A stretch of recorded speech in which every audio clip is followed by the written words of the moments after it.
Whoa, that That was was pretty. Yeah, I try to bring it. Yeah, you brought it there, and I I knew thought I did. something was going to happen I because know. what's I fun know is, you're watching me. Like in the yeah, I can small. see you the whole Yeah. time doing something over there. I was dancing for a while because I knew eyes were on me. I could feel them. Yeah. Talk about viewing. You know what would be kind of fun though? Speaking of What? these dramatic entrances that you've done, is kind of a Yes. jackass one where maybe you just like run into stuff, go too far, and maybe we see your head hit the camera or something. That'd be fun. I almost psyched myself up for this one. This one, I could envision in my mind the chair turning over and stuff like that. So yeah, I could do like a Jack Tripper type thing, I guess. I'll have to work on that. I'm gonna practice over the. Well, Louise liked it from Unidentified Celebrity Review. He says you brought it. See, he gets it. He's always got me.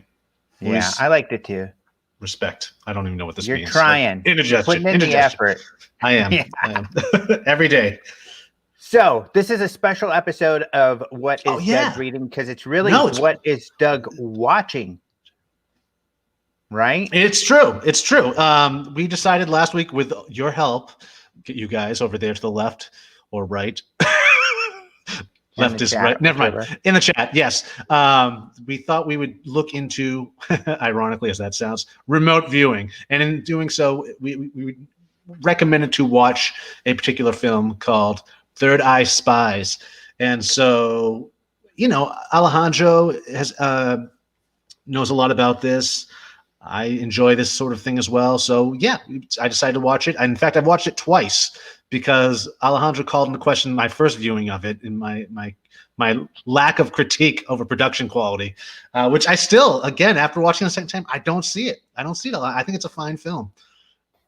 I don't like to say film, fine dog. I think it's well done. I think they get artsy with it, but I don't see that as a strike against them. I don't think artsy. I just thought, it's definitely not broadcast quality. I mean, it's not, and it's. I guess this is the issue. What's strange about that is that it is the content is excellent. They had a great access to a lot of the key people, like really key people. But it feels like, you're in an interview being filmed by an iPhone, when you're at these people's houses. And that's the problem, is that limits its viewership, its accessibility. And so the information's not going to get out there. And I think the subject deserves a very polished, professional treatment. Now, this isn't to knock these guys, because it's awesome that they got the information out there. And of course, I'm more of a content person. But at the same time, I guess I would really love for this information to get out to the broader public. And I think that something more clean and polished that looks more professional would be more accessible to the public. I'm curious to what the folks in the chat think. You guys get out there and you watch it. It's now free. I think the first time I watched it, I had to pay like $10 for it. But it's now free on Amazon, at the very least. I think it's on a couple places for free. You guys let us know what you think of the production quality. Again, I didn't really... I can't believe you're even saying that. And I deal with production. I have good friends of mine, documentary filmmakers. I mean, I deal with this stuff, and I didn't really get that. What kind of films are you guys? Well, I've been part of a film fest in this world for like. I've been part of film festivals as well. Something. No, but this one I judge, and we create, and that's kind of the first level of judging. We judge the production value, and this is something we would accept. I'll admit. But it's like homemade. It's like home videos. It's not like, let's say, The Phenomenon, not even close to the level of The Phenomenon, or which is another kind of, independent film. So I think that, or even Jeremy Corbell's stuff, which is also independent, is way better. So I think that you can do better independent. But then again, at the same time, there is kind of the production versus the value of the information. The value of the information. Content is king. Content is king. Content is king. And that's why I really say this is a must-see documentary, regardless of my criticisms on production. Must-see documentary. And for this topic, remote viewing, it is the absolute most important one to watch, I think. So out of the people watching in the chat, first of all, none of them have said much. Somebody said he watched The Prince of Darkness last night. That is great. It is Halloween season. but it doesn't really pertain to the topic we're talking about right now. Jeremy Corbell is king of cinematography, Luis says, who also is in production. I would agree he's pretty good at, editing can kind of be like, he kind of runs out of material.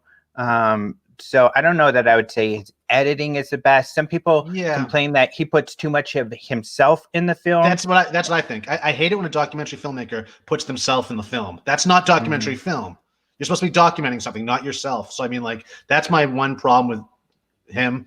And it's not a bad problem. I see it more and more these days where they're doing it. So maybe it's just something they're now doing, and I'm just old school in that regard. But I do see it as being problematic when you're supposed to be documenting something. It's literally you're getting in the way of your documentation.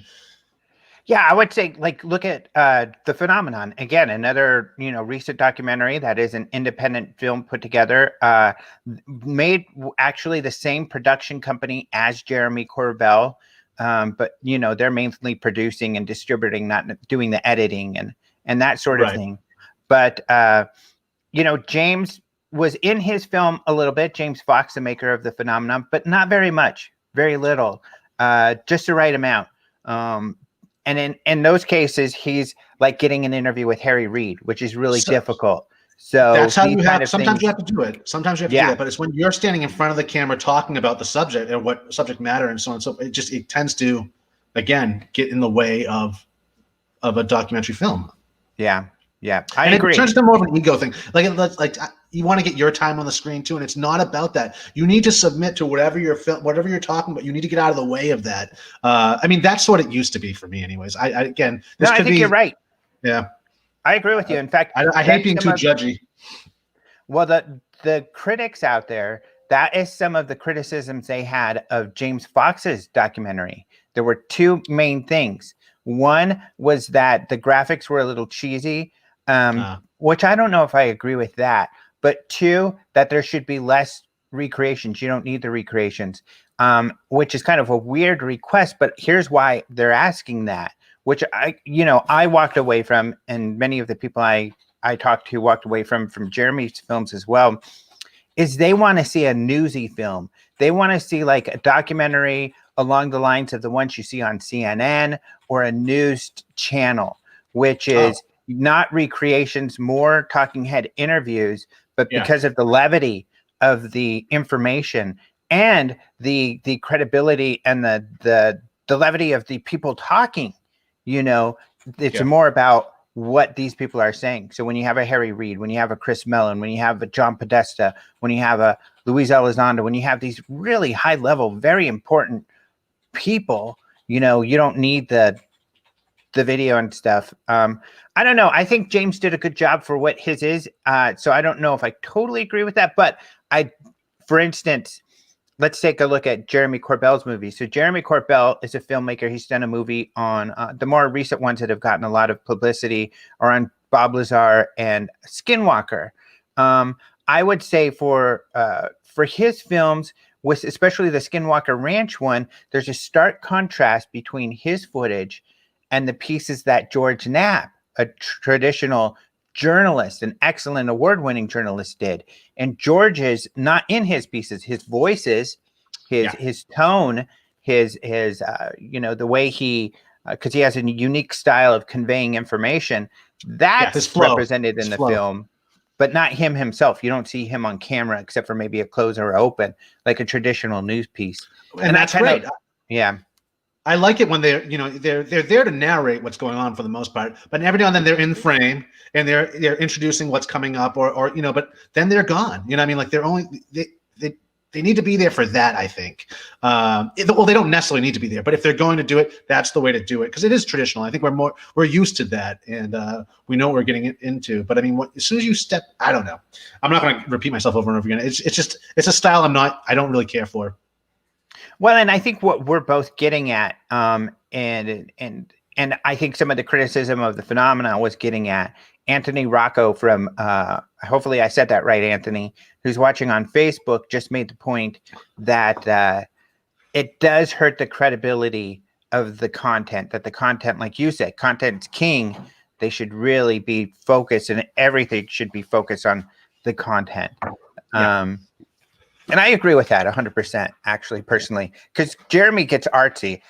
And I love Jeremy's artistic style, to be honest. But when it's artsy, like he did this short Las Vegas piece, that's really, I really like. And I do like his style, but that's more artsy than it's focused on the art of the filmmaking as opposed to the content.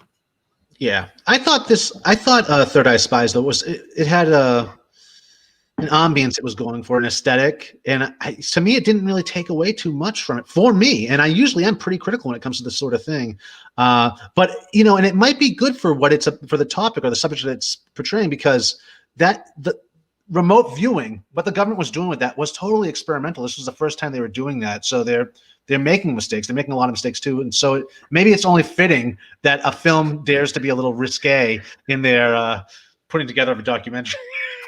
That's kind of a convoluted justification, I think. But no, I wasn't gonna get by him. I knew it as soon as I started talking. I was like, nah, he's not going for that one. He's not buying this one. I've been, I try to find connections where I can to justify my my whimsy. Well, I guess here's the other side of things, though, and this may be my problem again. Other than I'm putting too much on the shoulders, too much of a burden on the filmmakers, is that this topic now has gotten to the level of where it needs that serious standard treatment. News treatment. I mean, this is the level this is at. This is no longer the cute little special on History Channel or Nightline or something like that. Yeah. This is, really serious. And especially the topic covered by Third Eye Spies, which is a whole topic we're getting into. That information is really, really important. And first of all, people in the UFO field, people who follow maybe Robert Bigelow and his stuff with Bigelow Aerospace, or if they follow this new revelations with ATIP and the Pentagon researching UFOs, they don't realize that the roots and the major players involved with all of that go all the way back to this remote viewing. And I do this in my lectures where I tell people, everybody's like, why now? Why is the government disclosing now? This must be part of a major. No, this is a group of men, mostly men, some women, but unfortunately mostly men, who are scientists who have pushed forward investigating paranormal phenomena inside the government as part of government projects that are usually military affiliated for all of these years. So let's get into this. Somebody said, Eric Miller says, a 60 Minutes with Russell Targ or Hal Puthoff would be astonishing. I agree. Hal Puthoff is the scientist. Hal Puthoff and Russell Targ were the scientists that were working with the Stanford Research Institute, which used to be affiliated with Stanford, no longer is. It's now its own independent organization. But they were the ones who essentially started working with psychics, decided really as government contractors, how can we package a product using what we know, what we believe to be real psychic phenomena for the government. And what they came up with was remote viewing. Maybe you can take it from there. What is remote viewing? Well, remote viewing is observing a location or a item like this mug or whatever from miles and miles away, or even off planet. They've made experiments there as well. In fact, they touched upon that in this movie. Want to watch me do it right now? Well, I was thinking we could have an experiment where I look at something in my room and we get the guys in the chat room to do a drawing. And that's the thing, is a lot of it's like an overview drawing is how you would be doing it, drawing whatever you think the target is. However, there's more protocol to it than that. And I don't know I know some of the protocols. Yeah, so I don't think the documentary really covers it. That's a good point. So let's try it. Let's give people a demonstration. Okay, ready? What was that? So I'm moving my camera. Oh, I wanted to fix my shot. I'm always adjusting the shot on my camera. I'm always adjusting light and camera. I need to quit touching stuff. But let's do it. Okay, so come up with a random number. That's typically the protocol. So I'm asking you to do it. Yeah. Okay. And tell it to me. Now, well, I should say, yeah, tell me the number. 87. 87. Okay.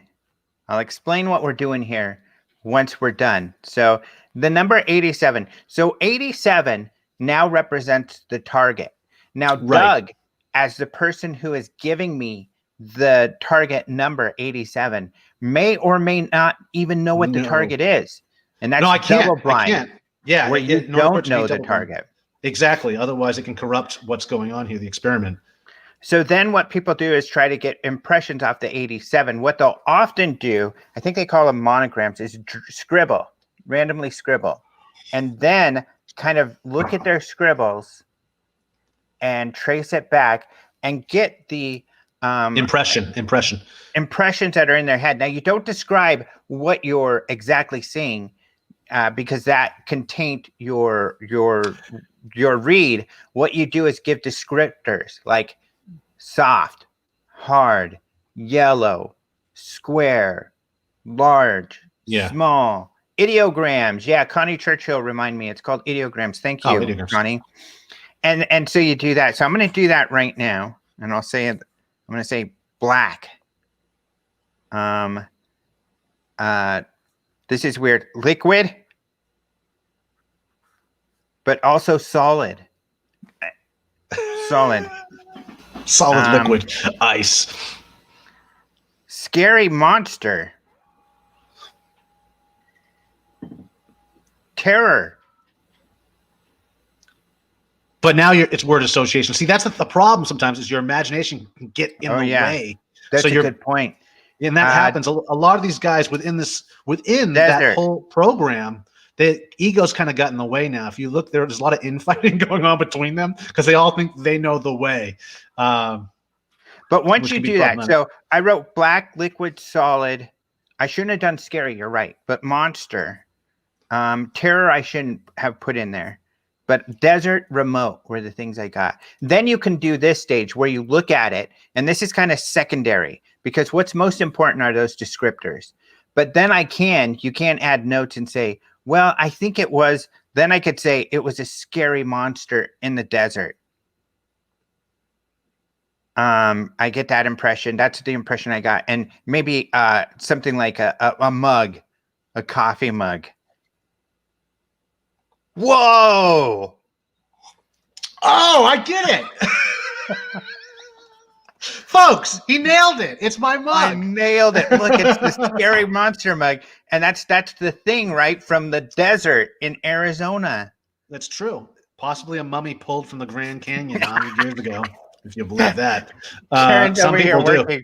And Karen looks over and she says, did you really figure that? No, I cheated, everybody. We had talked about the mug, and he had shown me the mug earlier, so I cheated.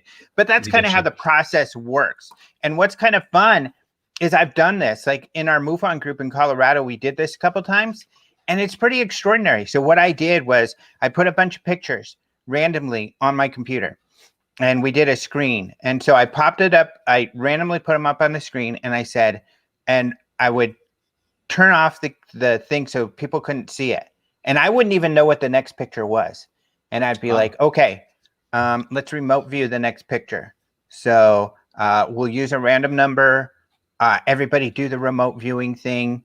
And they did. And some people, especially one dude in particular, was accurate, very accurate, pretty consistently. Not really everybody else so much, but one dude in particular, David Weasley, or Wesley, he listens to the show. Maybe he'll hear this. I forget. Sorry, David, if I got your last name wrong.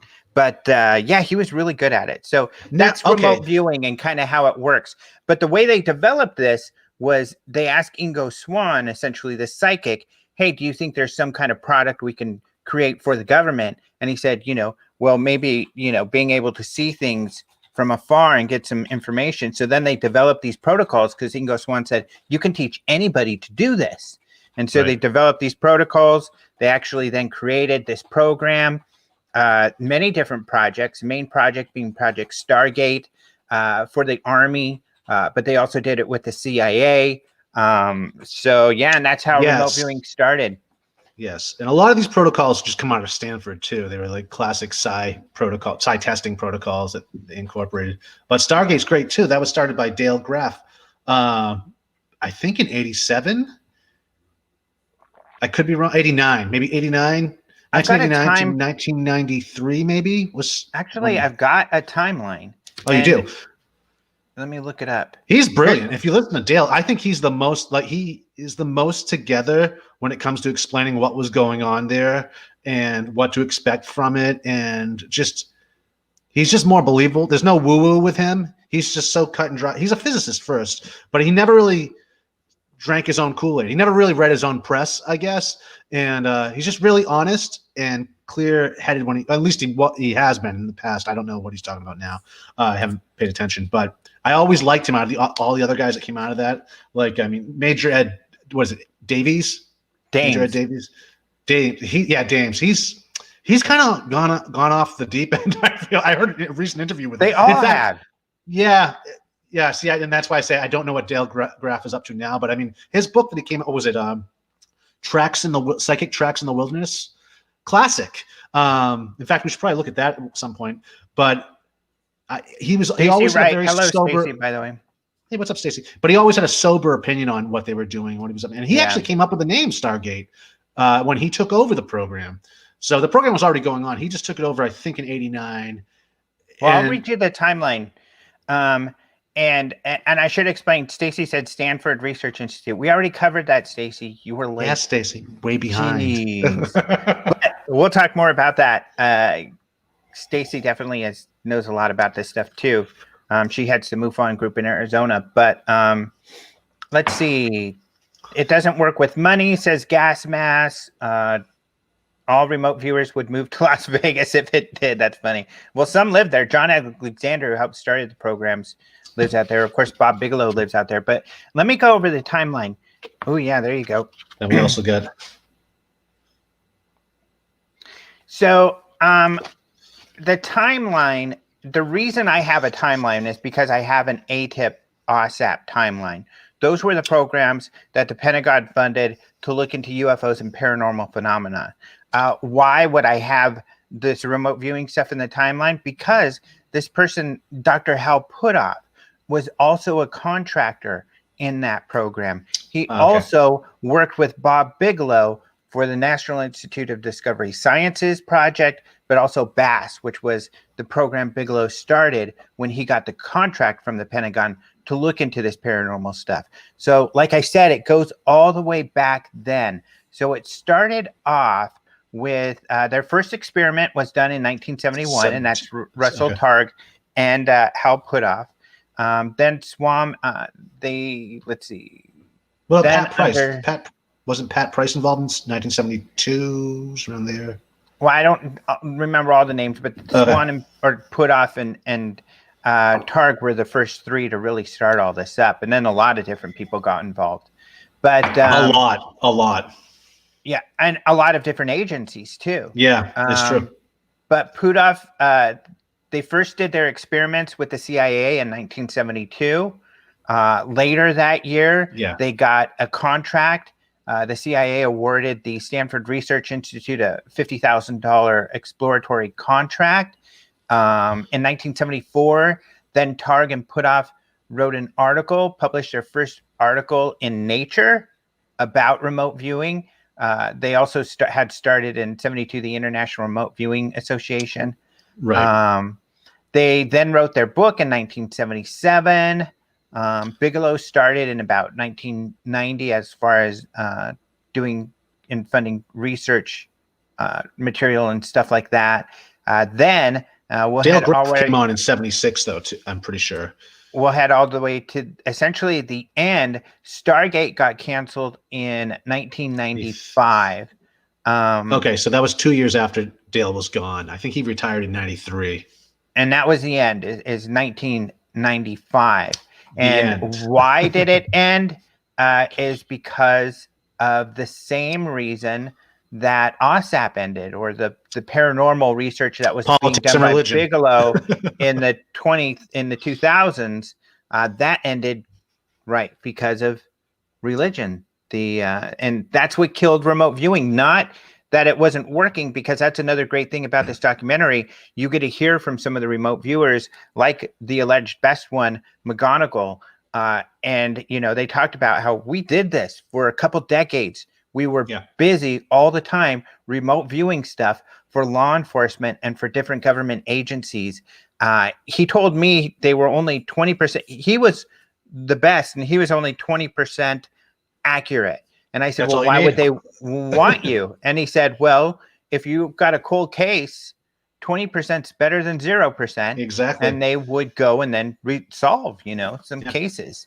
I mean, and if you got a 1 in 5 chance, go ahead. Dale Graff was saying, when asked, does it work? He says, it works sometimes. And it's like, and that's enough. That's all we needed. And he was saying the reason why it ended was not only because he didn't even get into the religion. He said get into the politics of it too, saying a lot of commanders, when they took over the program, they felt like that was the end of their career because they didn't believe in this stuff. So they weren't supportive of it. A lot of the times they shut it down for a year, and they didn't officially shut down the program. They just said, we don't want you guys doing anything for the year or whatever. So, I mean, they weren't supportive of it because they didn't believe in it. And they didn't want it to taint their names. It was just a career kill for any commander in the military at the time. They felt, certain commanders anyways. And, obviously there were some that were really into it as well. But towards the end there in the 90s, and then it was ended. But we don't know if it was really ended or not. It just went into more independent studies and whatnot, or off the books. Well, the projects ended. Yeah, the official projects. I guess the publicly accessible, or the projects people knew about and you could get access, were ended. But to your point, who knows? There could be some classified projects in this arena. If it's an effective, I mean, because China's still doing it. All these other countries that we're competing with at the time. I mean, this was a psychic arms race, to take a quote directly from the film that we're speaking of. And I like that, psychic arms race. But us versus Russia during the Cold War. And so as far as we know, Russia's still doing this, not as an official capacity. But China is a book I have that actually inspired all of this, which was, it's usually easy to spot because it's super yellow, and I would highly recommend everybody get it. But it's called something like Psychics Behind the Iron Curtain. Yes. And it is definitely look it up. And it's a book that talked about, it was research about how the Russians were looking into this stuff. And that's partially how they convinced the Americans to do it, because they're like, hey, if they're doing it, we better do it too. I think there's a documentary on that as well, called that, Psychics Behind the Iron Curtain. Oh yeah, maybe. Yeah. Another good speaker on this topic is Dr. Claude Swanson, a theoretical physicist. But what's great about this documentary, one of the real big keys, one of the big things that they got was, first of all, they interviewed all the right people, which is hard to do because it can be difficult to get interviews with Russell Targ and Hal Puthoff. Right. For instance, I don't think I've ever gotten an interview with Hal Puthoff. He'll answer my emails, so I've gotten some quotes from him via email, but he doesn't like doing interviews, so it's really hard. And Hal was, this is the most access I've seen anybody get to Hal Puthoff. He cooperated, greatly with this documentary, and you see him throughout the documentary, which is one of the big reasons this documentary is so important, I think. Well, I think it's interesting. Your timeline that you read is how it ends in 95. And 95 is when the lid was blown off this, really, to the general public. Nightline did a show on it because I guess the government started to do internal research on the project itself for those that didn't know of it, so on and so forth. So that somehow the media got hold of that. So that's what it was. It was leaked in Washington. So different news channels were trying to get the story, and I guess ABC got it first, and it was on Nightline in 1995, and that's where Dale Graff shows up on the scene. And by that time he'd been retired for 2 years, so he was able to speak more openly about certain things. Of course, whatever was still top secret, it was still top secret. But that's where I just like how it's taken about 25 years to finally get the attention that which was needed in the 90s, as far as I'm concerned. Well, I don't think it has gotten the attention at all. I mean, it's starting to, though. More people are talking about it, I think, because back in the day, I disagree. Actually, oh, really? There's always been a level of talk about it. but it really hasn't spiked, or little spikes, but it always kind of levels out like to where it is now. Most people, it's like news to them when I talk about how remote viewing's related to all this UFO stuff going on, and they don't get it or they don't know, because there isn't a whole lot out there, to be honest, about it. So I feel like, that was one of my points with why maybe I was holding this documentary production wise up to too lofty of a level, in that I feel it deserves more attention. And I feel this content wise, if this documentary would have had the production side and the content, I think it would have been blockbuster. I think it would have really gotten really popular. I don't know. For me, it was always whispers in the background. But again, it's probably the circles I hang out in. Because I mean, Robert Anton Wilson was talking about it in the early 80s too. Yeah. Shaving circles. Yeah. So I mean, like and I guess John Alexander's always been talking about it. Right. Men Who Stare at Goats. That was talk about production wise. That was probably the peak. Men Who Stare at Goats, when that book came out. And and Jeff Bridges' character was based on Jim Channon. So I mean, like, he's the one who brought the new age to the Army. Interestingly enough, though, I don't feel like they talked about him at all in the documentary. Did they? No, they didn't talk about John Alexander, I don't think, either, because that was kind of a separate effort. And it was partially him, but it was a whole group of people, this kind of new wave that came about to think out of the box, to get more information. I mean, Eric Miller saying Grant Cameron has written a couple books about the connection for remote viewing consciousness and stuff like that. I'm not as into the speculative stuff. I like kind of the data-driven one. So, I mean, I would read Joe McGonigal wrote a book that was really good. Jim Mars has a book, Psychic Spies, I think it's called. That's pretty good. It doesn't get too speculative, but Dale Graff, pick up his book, Tracks in the Psychic Wilderness. It's a classic, and again, it's a very sober look at it. And he was the one who came up with the Stargate program. That was his program. He came up with the name and everything. Yeah, maybe we will talk about that book in a future episode. Yeah, we should. Well, again, that's why I brought these other books. We'll see these in the future episodes. But I mean, here's John Alexander's last book right now, which touches a little bit upon it. But yeah, I was just shocked that I didn't see a lot of the big names in that documentary, because I would have expected Jim. I mean, he wrote the handbook they were using, which is, I mean, it's the actual handbook, and he did the art and everything in this, which is, I think, fitting for the time. It came out in the 70s. I think this came out in like You're saying 70s. This was their actual handbook? For his group, yeah. This was their actual handbook. And so it's got that 70s feel. Yeah. And First Earth Battalion. That's so funny. So I mean, like, it's in the spirit of the times. It definitely is. It reminds me of Be Here Now by Ram Dass, if you ever have read that. But it's the illustrations. And for people who know, Men Who Stare at Goats, the book by Ron Johnson, was a more news-like book. It was nonfiction, written about a lot of the things that the government did to get into the psychic and weird out of the box stuff that, like, Alexander worked on, and Stubblebine was, I think, the general in charge of it. People thought was really weird. Who they represent. Now, the movie, though, is a satire. It's a comedy that is kind of making fun of what was covered in the book.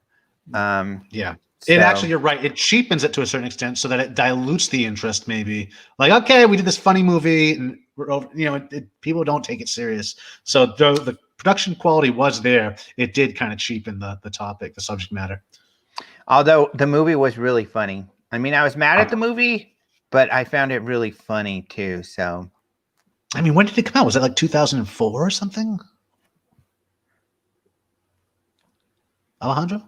You're judging. Well, I think maybe 2004. It was really funny. Somebody says we're judging. Why is it necessary to critique the film instead of appreciating the information? I think it's very important to critique the film, because the issue is you see a lot of great information. I think he's talking about the main one we're talking about, Third Eye Spies, because it's all about access to the public. If we keep making films that look like they're made in a basement, or they're not at the professional level that the public is used to, they're never going to break into the mainstream. They're never going to get a lot of eyes on them. And that's the key. That's what I'm looking at. I've been looking into this stuff for forever. I'm not the type of person who is, appreciates the esoteric or, in that I'm an elitist and that I have information others don't. I'm more of a journalist where I want as many people in the world to know about this important stuff as possible so we can have a better understanding of our world. And I think, prioritize some of the research into some of these things more, because I think we can all learn something from it. Think of if every police station had a remote viewer, or there were remote viewing groups that you could participate in, law enforcement and stuff like that, and make a difference in the world. And let me ask you this, Doug.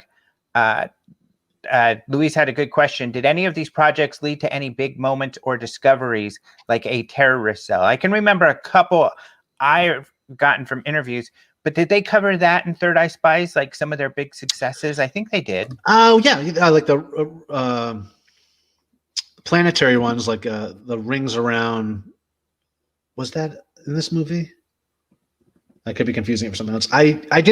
Though I watched this film, I watched around it too. I watched like Nightline interviews and listened to different podcast interviews with different members of the film, or people in the film as well. But yeah, there were some. A lot of them are still top secret, though. You can't get the information. And if you ask one of the guys about a certain incident, he'll say, "I don't know about that one." But you ask another one, he does know about that one. So it's like it was compartmentalized all the way through, from what I understand. And that probably answers my own question of why Jim wasn't talked about in the film at all, or John Alexander, why he wasn't in the film. Like, I mean, it was so compartmentalized. There were so many people involved with this. And when you have that many people involved, it turns into this big ego situation. And a lot of these guys just don't get along with each other anymore, if they ever did. So, and law enforcement typically does not like to share it. Often when they use psychics, they will ask the psychic not to tell anybody. They want to keep it secret, mostly for credibility's sake, because that would be a big news story. Oh, look, the local police are using psychics, so what a bunch of goofballs. So even law enforcement tries not to share that information. Yeah, and it's funny, and they disagree with that. Like, Dale Graff is okay with the word psychic.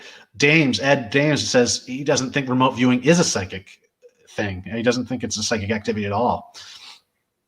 Which is kind of weird, because then I guess it depends on your definition of psychic, but it is certainly using senses that psychic are not your powers, normal five intuition. Senses, I think. An enhanced intuition, I guess you could call it. But I mean, I just heard an interview with him. He was on Coast to Coast only a few days ago on remote viewing. That was the topic of it. I was like, oh, we're about to talk about this, so I might as well listen to it. But he just sounded ultra paranoid right now. He's talking about like the election coming up, and like and I think that's a fine example of your imagination getting in the way of the pureness of remote viewing. Like, you can take these anxieties and whatnot, and same thing with definitely. Well, Graff was talking about, like, when some of his other people on the team claim that they can go to other planets and they've interacted with aliens and stuff like that. And he's saying, I believe in Jung, and archetypes are a big thing. And it could be you projecting something onto this, and again, getting in the way of pure remote viewing. And that's a big mistake to suddenly just go there with that, because it's still a new field. Though we've only been, looking at it for, over 100 years now. I think the first research began 1892 in England, if I'm not wrong. So, I mean, it's still new. I mean, it's still relatively new. And we're still building upon, we only started building upon this in the 1940s and 50s. I want to get to some of those problems that the people have, but also some of the comments. Let's see, people are making. 2009 was Men Who Stare at Goats. Very funny movie. I would say watch the movie for entertainment, then read the book for information. Yeah, and that's the thing, is if it got people to read the book, that's good. But it might have turned some people off. They made you laugh at it, and not take it as serious. So that could be hurtful to Psy as well. I don't know. I have to really think about that. I'm sure it was, but the movie's kind of it's awesome. Classic at this point. It is funny. George Clooney Eric Miller says, "Love him or hate him, Stephen Greer isn't wrong going big budget with his productions. Problem with Stephen Greer is content. Stephen Greer puts in a lot of false not just speculative, but just purely false information, and totally, building his little cult around himself, and how he's responsible for every UFO sighting. And that sounds extreme, but ask him face to face, and he will. Well, he's our representative. He's the representative of Earth. I mean, right? Yeah, representative to Earth. The last thing he was telling me that he was responsible for Phoenix Lights, crap like that. I was responsible for that. I said, give me a cigarette from Phoenix that isn't as strong and as bad for me, and they came out with Phoenix Lights. Oh, nice. Yeah, smart. Luis is saying, could be they stopped it because it didn't work as well as people would like to think. Well, that was what we heard. For instance, that's what the government said. We're closing Project Stargate because it's not effective, and it's right. And then people made fun of it. It was a waste of money, blah, blah, blah.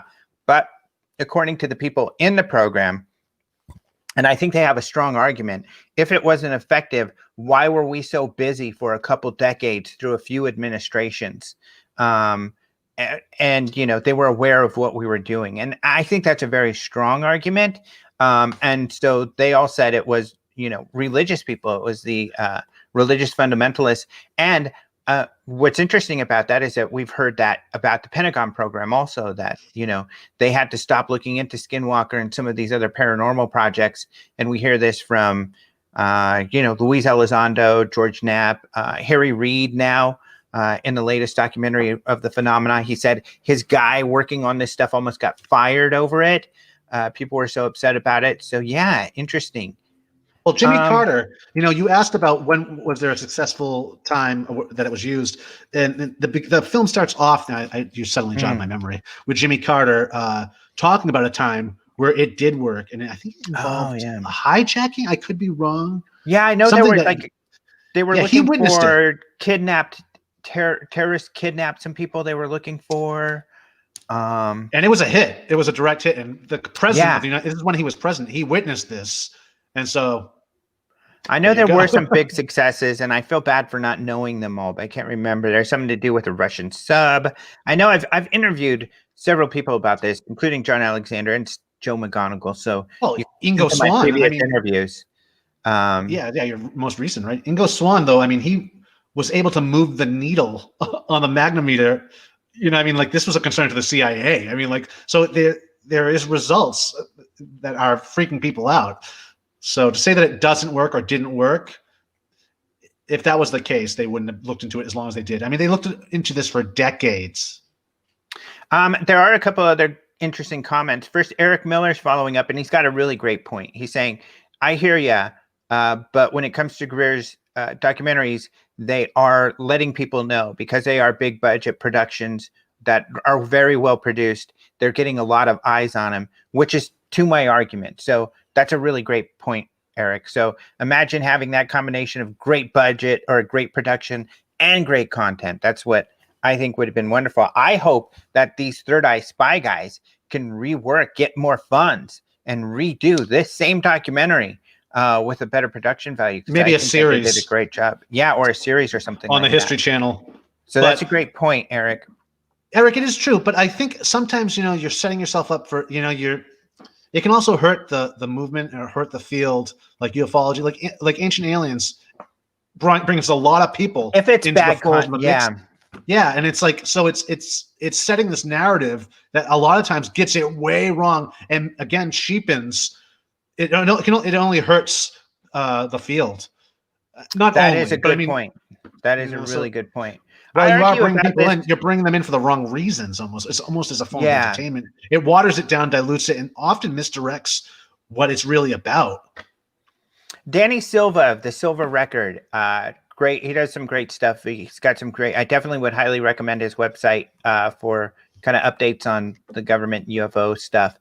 But he was saying the same thing. He's like, Greer's films brought me into this topic, and sure, now I know what's up, but they brought me into the topic. So it's a really tough one because at the same time, Luis is bringing up Demi Lovato going out into the desert with him, where I know, because I hear from people constantly, if you see, he'll say everything in the sky is a UFO. And then if you're like, no, that's a plane, he yells at you. He'll say, no, UFOs can look like planes too.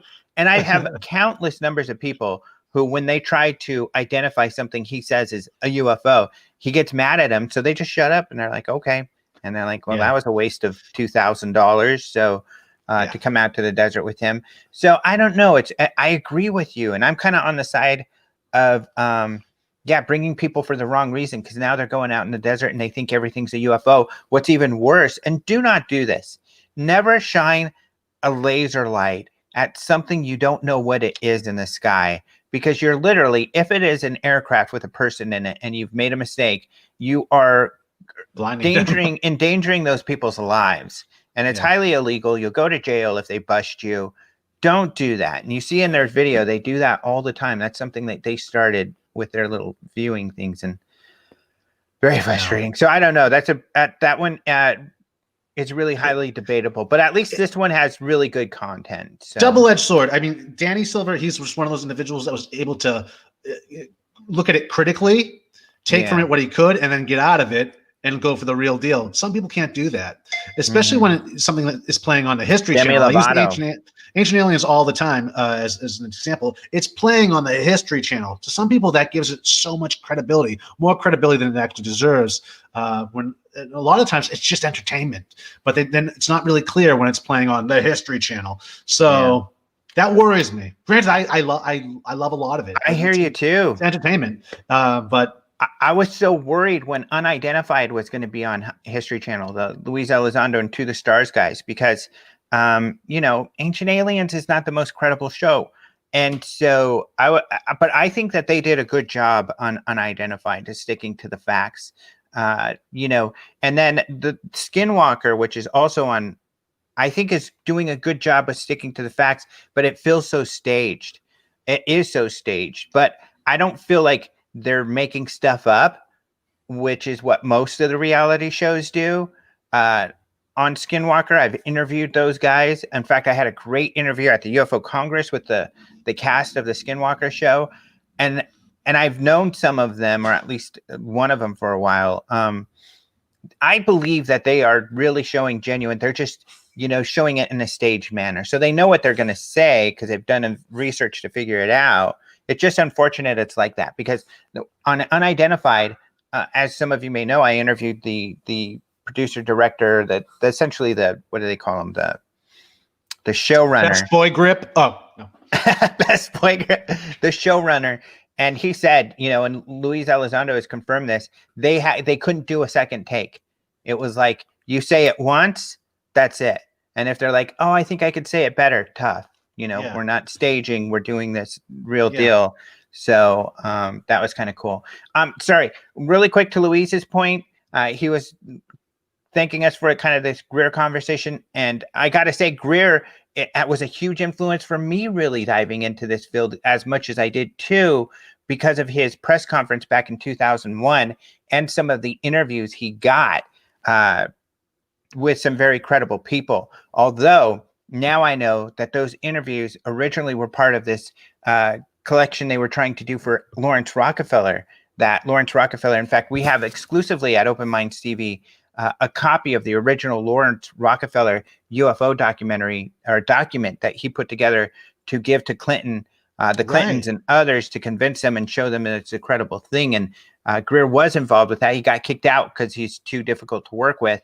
And then he went on and did his own thing. Thank goodness, because that was good information. So, yeah, I mean, it's rough out there. But I wanted to make one more point to kind of change the direction a little bit, to kind of at least kind of end up on what you were talking about earlier, how some of these remote viewers have gotten weird, and why you don't want to do what I was screwing up on when I was doing our remote viewing exercise. And that is, I wrote, scary monster desert, maybe mug. What if I was wrong? What if this was a black tower that was out in the desert? Or what if this was, some guy, a guarding this black building out in the desert? Because I put my own interpretation in there, I got it completely wrong. Now, what they'll do is they won't pay attention to that. They'll pay attention to the other stuff. But the hard part is they make a big deal, if you read about the remote viewing projects and their training, about feedback. In other words, you've got to know, at least while you're training, if you were right or not. in order to kind of say, well, this is how I felt. This is what I did on the successful one versus the not successful one. So you can progress as a remote viewer. When you're at best 20% right, then what these remote viewers are starting to do is remote view the moon, remote view Mars, try to look for aliens. And they're all coming up with these wild, crazy stories about aliens. And Joe McGonigal even thinks aliens are here and they're among us and they're trying to deceive us and all of this stuff. It's real. And here's the hard part. One, it's the same with all contactees. This is my problem when people are like, there's already people talking to aliens. What about the people who are abducted or who are talking to aliens and tell us stuff? Nobody has the same story. None of these remote viewers are saying the same thing. They're all saying something different. How can they all be right if they're telling a different story? Same with the contactees, same with the abductees. There may be similarities in their stories, but for the most part, when it comes to the motivations, the names of the beings they're talking to, the look of the beings they're talking to, or whatever, none of their stories. So how can, for instance, these two remote viewers be right if they're saying completely different things? And that's a hard part. How they know the way of doing it and the other guys don't. I mean, what Graf was been saying is like, no, why they get confused in that, or why they go down that road, is because they all have their own process, which we encouraged. Like, whatever's going to get you into that space to do the job we need you to do, that we would encourage that. So I mean, they think that their process that gets them personally, it's a subjective thing to where they need to go, the one. And it doesn't work. He says, we just have proof that it works like that. So what do you think? I don't know. How do you what is your take on psychic phenomena, first of all? From everything I've read and delved into, I'd say there's something there. I mean, there is something there. So what do you think of remote viewing then after seeing this documentary? Well, it's interesting. Let me ask you a couple questions along that, but go ahead. Yeah. Well, just to kind of hop back to Graf, is another thing Graf was saying. His theory is what's going on is, and he says this is the one he keeps coming back to, is it could be him or the viewer coming up with this answer because what they weren't actually viewing an area, they weren't actually somewhere else. They were actually still in their own head, but viewing their future self. So it was a future probability when they already had the answer in the future, and then them writing it down now in the present. So it was a probability. Oh, that's fascinating. That's a fascinating possibility. It's still psychic. I mean, you're still looking into the future. Or like that's really interesting. Or when there was someone at the target, are they actually there seeing the target? Or are they in that person's head who's observing the target? So that's like a telepathy type thing. Right. But the future probability thing I thought was interesting because he was talking about predictions too, where he's like, this is where people get wrong with these predictions into the future. He's like, that's difficult to do because it all has to do with probability at the end of the day. So the closest you can get to that time you're in now, the more accurate it's going to be. So he's like, predictions don't often work. It depends how close they are. He's like, you want to be in a week's time or a month's time. So probability is closer. And we've talked about this before on the show about probability and how we're so close to these different realms, and then we're so far away from these other realms due to time. But we still don't know. About these ideas too is that a lot of the scientists. So, for instance, Claude Swanson, who I talked about before, that physicist, he talks about the science behind this, and he talks about subtle forces. So in other words, he's mostly talking about, and unfortunately people overuse this, but kind of what quantum means is extremely small. So his point being is that we see weirdness going on in the quantum world, quantum weirdness, that's a thing. There could be subtle forces or subtle spookiness. Cues at our mind, so receptors that are senses that our mind can pick up, and that these particles or whatever that are informing us are able to move strangely across time, because time and space gets really weird in the quantum. And so so that maybe we're able to pick on something either in the future or the past or at a distance, because there could be some kind of, webbing or some kind of connection that we just can't see, but we can pick up mentally somehow, which could explain, other phenomena we see in the natural world, especially with animal behavior. And I think that's a really important thing to look at. It takes the woo-woo out of it. And again, that's what Graf is, the road he's going down. He's saying, it's another form of intuition. He thinks. He's like, that's where I like to begin. He's like, I don't like to begin with talking psychic, talking this. It's like intuition. Some people are more intuitive than others. He's like, but can we all remote view? Maybe. He feels like it's a latent, thing within all of us. However, just like the piano, you can learn to play the piano, but you can also be a natural playing the piano. So there are some people that it's more natural to them. So it's going to, Yeah. How the hell do they do that? Right. These prodigies. So here's my other question to you. Do you think this was money well spent? Was the government justified in these projects? Or if you're a Canadian? I do. And I think this is one of the best things to come out of like a competition like this between two governments. Otherwise, I don't think that we'd be talking about this right now. We definitely wouldn't be. I mean, people wouldn't take it's quantified it to a certain extent, and you have real serious scientists looking into it. And I don't think that would have happened unless we were doing this psychic arms race, which is sad. Yeah. But I mean, and I often don't care for that type of competition. But in this case, we're talking about it. The conversation is there now. There's an awareness around it, and it was good science. I mean, they took. They did experiments to figure out if this worked. It ended up working to some degree. That is beyond chance.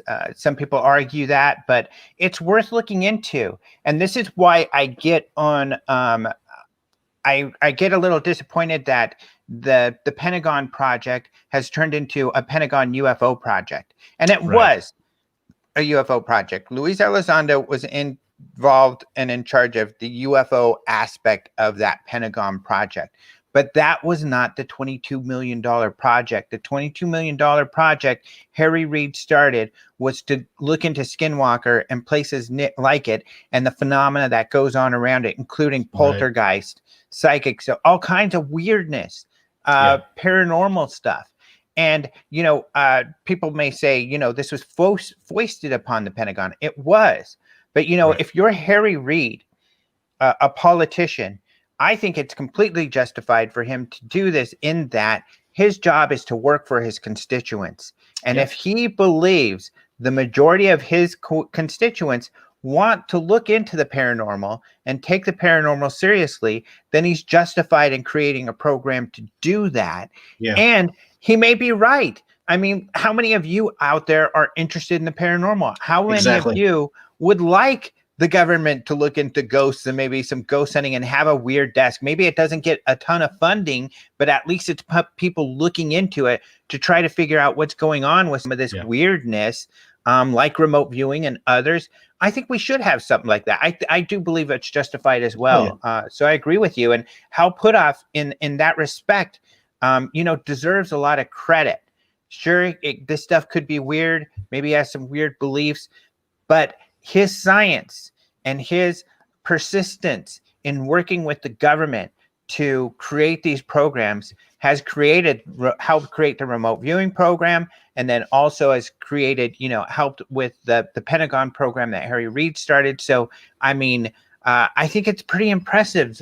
Hal Puthoff's story is a really interesting story. And of course, all the characters that come along with that, like Alexander and Russell Targ and Dr. Eric Davis and Robert Bigelow and all of these other people.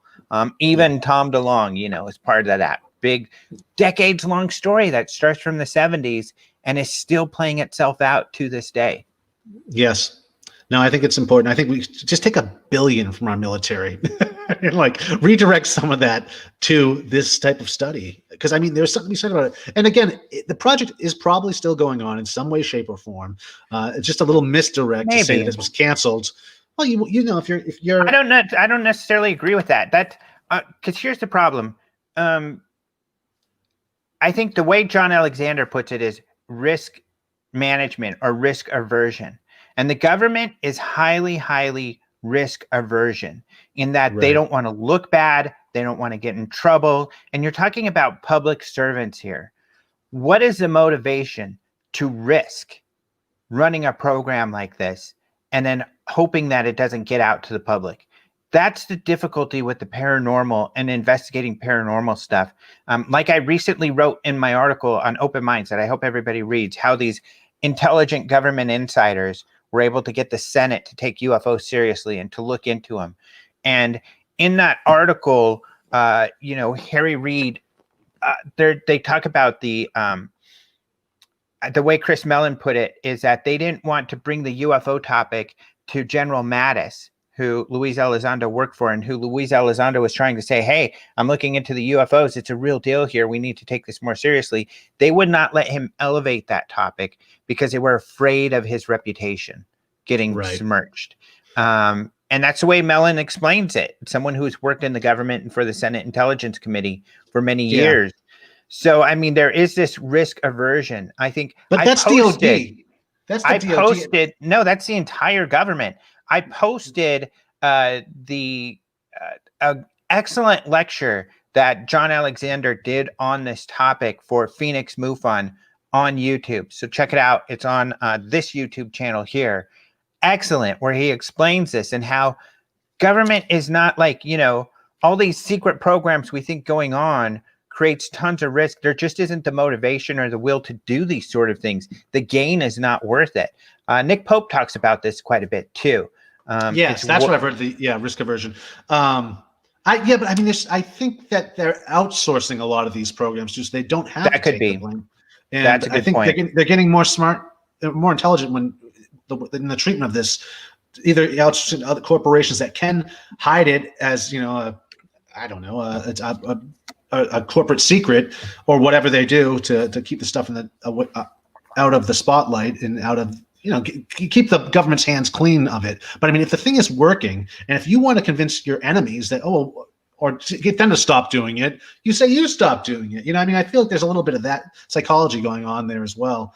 But who's to know? The thing is, at the end of the day, there's something to be said for it. It seems to be working in some way, shape, or form at some rate and percentage. So I don't know why you would ever stop utilizing that. I mean, it's just another tool in your bag of tricks when it comes to warfare.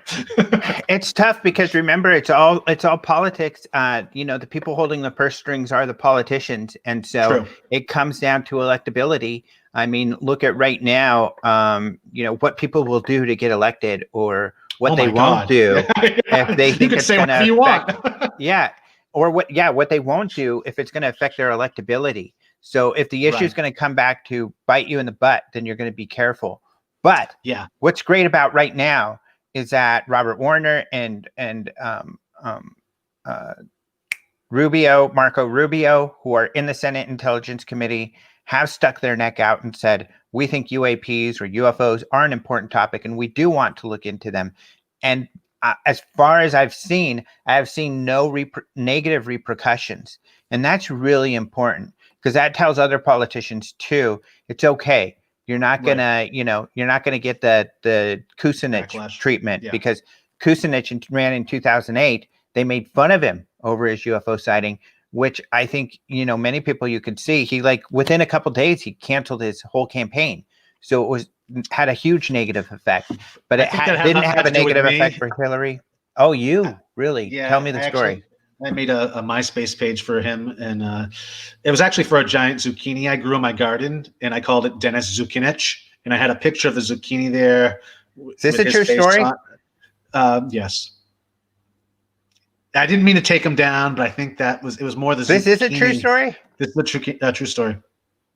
Oh, that's hilarious. The reason I ask is it sounds like something that you would do. Zucchini. Yeah. It's very clever. Actually, I don't even know if I did that. It might have been a friend of mine that did that. I might be stealing his idea now. I think about now you're trying to. So if you're watching, some hesitation there. Yeah. Well, I want to get my story right. Was it Nader or was it Dennis Zuckinich? No, it was Zuckinich. That was the zucchini's name. Sense. So Zuckinich. Yeah. But that's hilarious. We've come to the end of our show once again, folks. This was thank you, Stacy. You get me. This was definitely a good. I like this. What is Doug watching? I think this could be another road we're going down. Documentary films and books. We'll just use it interchangeably. Yeah, we'll just. What is Doug? ... Ellipsis. What is Doug? Oh my God. If I were to answer that question, no, unique. If I were to do the remote viewing thing, unique. Yeah, we need to do a test on that. We'll do that when we're staying at Skinwalker Ranch and just putting that bug back in your ear. Silly. Industrious. Industrious. Are you going through a thesaurus right now? Well, you're such a goofball, but people don't know that you run this successful business and you're making all these new products like on a daily basis, practically. So you're over there killing it, brother. Hotel Cecil. It's happening, folks. The new product. There you go. So your new product is at Hotel Cecil. People go check it out at Phoenix Shaving. My new product is my article on Chris Mellon and Luis Elizondo, and mostly based on interviews with Chris Mellon about how they pulled this whole thing off. So go check those out. End of the show. The swindle. Thank you all. Swindle to end all swindles. Thank you all. What's a swindle? No, I'm saying the swindle to end all swindles. It's like the great rock and roll swindle. Sex Pistols documentary. Come on. Anyways. Karen, people can see your butt. What? If you were looking, you could see her butt was right there. Oh, she's bringing in Pumpkin. Oh, look at Pumpkin. This is the face of the dog that people get to see in the corner over there. It's the season. All right. Well, guys, let's do this again next week. We'll talk to you next week. I guess enjoy your Halloween, right? Yeah. Have a great Halloween. And will they be voting before we see them again? A lot of you probably already have. Yeah, they will be voting before we see them again. So happy voting. We'll see on the other side of that. Yep, and that'll be crazy. We'll stock up on toilet paper, rice, beans, whatever you need, folks, because who knows what's going to happen. Yeah, we won't get into politics, but I'll tell you what. I think either way, because Doug and I pay attention, we will have an emotional reaction. We'll see. If it goes one way, we might not even have a show because that emotional reaction will be so great we won't be able to function. But we'll see what happens. Take care, guys, and we'll see you next week. Adios, Ciao. people. Ciao. Let me get one of my cool videos.